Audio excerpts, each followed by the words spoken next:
sa tanan. So, shout out sa mga tanang gigusto pero wala gi-pursue.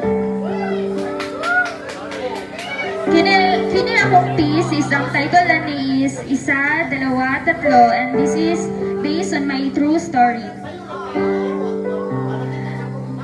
Isa, dalawa, tatlo. Ganyan ako kabilis nahulog sa iyo. At sa apat na sulok ng entabladong ito, hayaan mo kong ikwento ang love story sa pagitan ng ikaw at ako at kung paano mo ako ginago. Una, nagkakilala tayo sa di inaasahang pagkakataon. Pagkakataong tila nilubos-lubos ng panahon, mga panahong masasabi kong salamat at nangyari yun. Pangalawa, ganung panimula pa rin. Nag-uusap tayo sa di inaasahang pagkakataon. Nagsimula sa messenger ng